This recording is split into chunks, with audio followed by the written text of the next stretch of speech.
En ce qui concerne la question 2 de la page 130, alors pour montrer euh, l'expérience, que dans l'expérience de Jung, les fentes doivent être fines et très proches, eh bien, j'ai à nouveau exposé la théorie préalablement pour pouvoir mieux l'expliquer.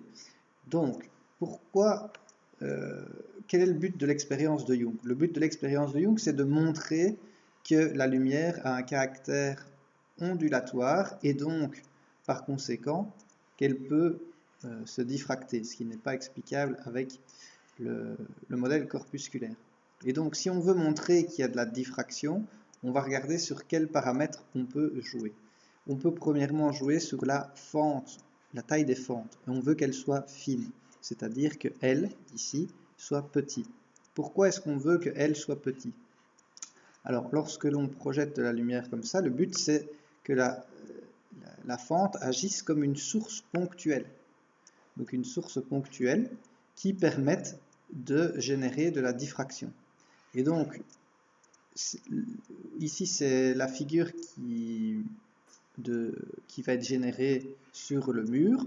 On va avoir un pic de couleur au centre avec une extinction de chaque côté et puis à nouveau des pics qui sont un peu plus faibles.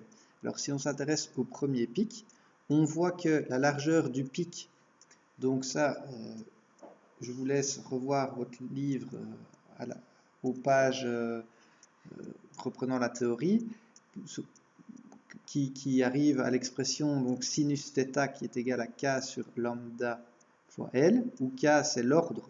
Donc si on prend par exemple k égale 1 pour la première extinction, eh bien on voit que plus L est petit, donc plus le dénominateur est petit, et que plus L, donc plus L la largeur de L, de la largeur de la fente, se rapprochera de la longueur d'onde ici, donc c'est ce qui fait qu'il y a de la diffraction ou pas. Donc plus ces deux paramètres-là seront proches, donc la longueur d'onde sera proche de la fente, et bien alors, dans l'expression ici, sinus θ va être grand. Et donc plus sinus θ va être grand, plus le pic ici sera large. Et donc ce qui montre bien qu'on aura beaucoup de diffraction, puisque le pic va s'élargir. Et donc, ça veut dire que la source ponctuelle ici, eh bien, va vraiment agir comme, selon Huygens, comme une source individuelle. Et donc, si on met une deuxième fente, eh bien, il y aura énormément d'interférences. Donc ça, c'est la première raison, première condition, que la fente soit fine. La deuxième condition, c'est que les fentes soient proches. Alors, à ce moment-là, on prend la deuxième formule du manuel qui donne le lien entre l'interfrange, donc l'espace entre les franges, et donc la distance entre l'écran. Le petit a, c'est l'écartement entre deux fentes et la longueur d'onde.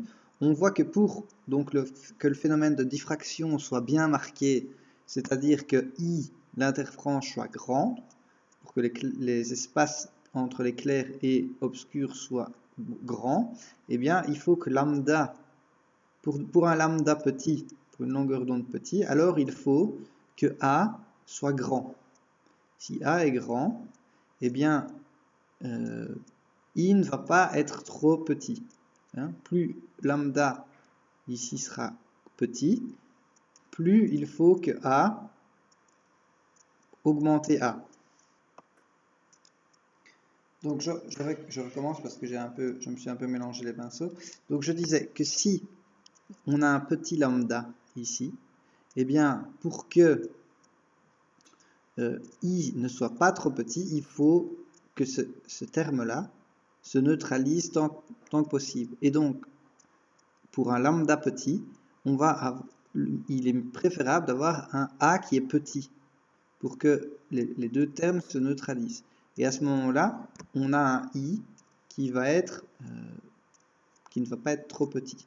Voilà.